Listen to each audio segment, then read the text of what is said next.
very funny. This next comic is from Toronto. He performs everywhere. He's drinking PBR, tall boy, so I know he's cool. Ladies and gentlemen, give it up for Andrew Ryan Fox. So don't let anybody ever sing those things from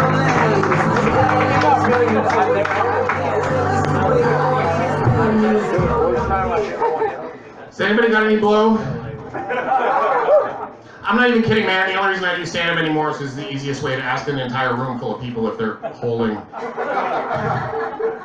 God, I love fucking drugs, man. And I'm sick of pretending that I don't like drugs. Every single show, I've done 1,000 comedy shows with 10,000 comics, and every single one, a comic goes on stage and says, I used to do drugs, and these are the things that used to happen when I used to do drugs. And then they immediately walk off stage and ask me if I have any drugs. And I'm sick of the fucking hypocrisy. Drugs are fucking amazing. You feel like shit, you give a guy money, he gives you a magic potion, and you don't feel like shit anymore. It's a fucking miracle. That is some fucking medieval alchemy shit, man. I can't turn lead into gold, but I can turn your shitty feelings into good feelings really fucking fast. Jesus knew how good it was to get high, man. Let me ask you something.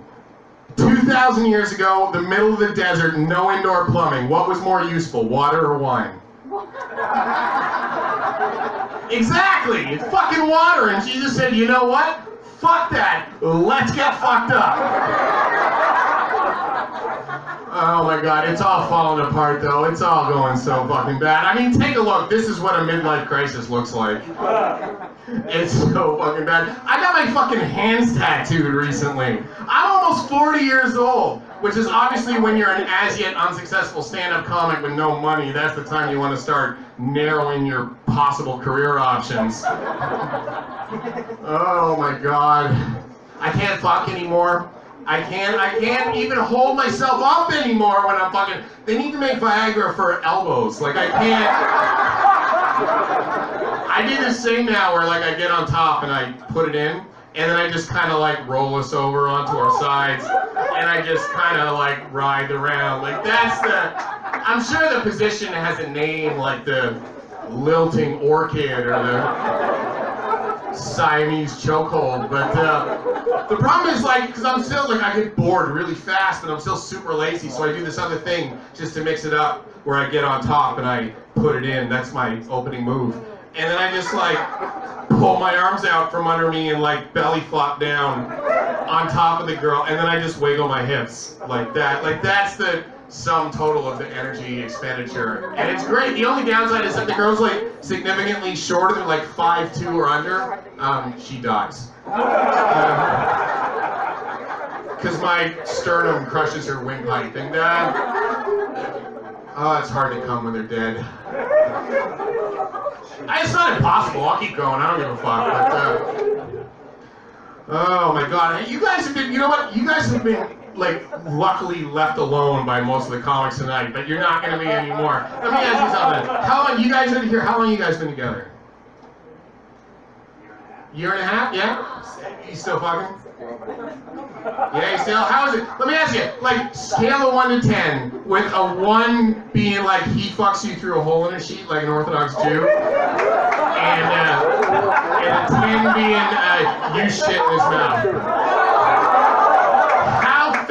Is the sex that you guys are having? Like, put a number on it for me. A 6. That's good. You know what? That means you have bathrooms in your house, but you don't necessarily need them. Well, like already, like my wife and I would put us at like an 8, which means I've never actually peed on her, but we've had the discussion a couple of times. God, my wife is such a fucking slut. Holy shit. I don't say that, listen, I don't say that derogatorily at all. I say that with all, my wife and I, we have an open marriage, and I say that with entirely, like, I'm jealous of her. Because when my wife meets a guy that she wants to fuck, she'll say, hey, I'm in an open marriage, do you want to fuck? And the dude will just be like, why are you telling me about your marriage? Of course I want to fuck you. Whereas I just have to mention the words open marriage to somebody in any kind of conversation, and I immediately sound like the thirstiest asshole in the fucking world who's just trying to get. So I've been trying to figure out like a way to work it into the conversation in a way that's like natural. It's really fucking hard, but I figured it out. This is it. It's this that I'm doing right now. I wrote a bit on stage about how I'm in an open marriage, and then I just say the words open marriage on stage over and over and over again, and eventually it permeates the. I'm just trying to get laid, guys. Come on, help me out here. Oh, fuck. Yeah. Well, both of us. Are you kidding me? What are you guys doing later? Oh, fuck. I live in Los Angeles, and I don't fucking drive a car. Do you live in Los Angeles? Do you drive a car? Then I fucking hate you, because I don't drive a fucking car, and it is the worst. I take public transit in Los Angeles, which is maybe the worst fucking. I was on the train the other day, and it was like rush hour. We were fucking squeezed in on the train. I'm a Polish Jew. Crowded trains are already kind of nerve-wracking for me.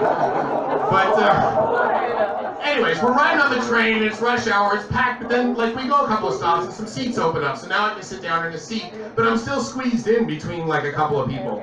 And then we go a couple more stops, and now lots of seats open up, so now I can move to a seat, and I don't have to be sitting next to anybody. But I look next to me, and I realize that I'm sitting next to this black kid. And then I get all fucked up in the head about it, because I don't want to move and have people on the train think I'm only moving, because I don't want to sit next to a black person. Because it has nothing to do with it. I just don't like people breathing and sweating on me. But I ended up staying in the seat because it became more important to me for people not to think that I was racist than for me to be comfortable. So I stayed in the seat. But like I stewed on it. It really bothered me. And I appreciate everybody's quiet for this, because it's no, seriously. This is 2018, and like we shouldn't care about these things anymore. And I'm 38 years old. I shouldn't care what other people think of me. And plus, it would be their racism that they were projecting on me, and we should be beyond these kind of things. And it really bothered me that I let their racism like make me cave in to that kind of social pressure that I stayed in the seat that I was in. So anyways, I took out a knife and I stabbed the kid and I stole his Jordans. And I mean, I don't need shoes. I have shoes. I just really wanted to teach the other people on the train a lesson about stereotyping. Anyways, the kid was like 8. There's no way his shoes would have fit me. God, I love killing people in my set. All right, that's my time. Thanks, guys.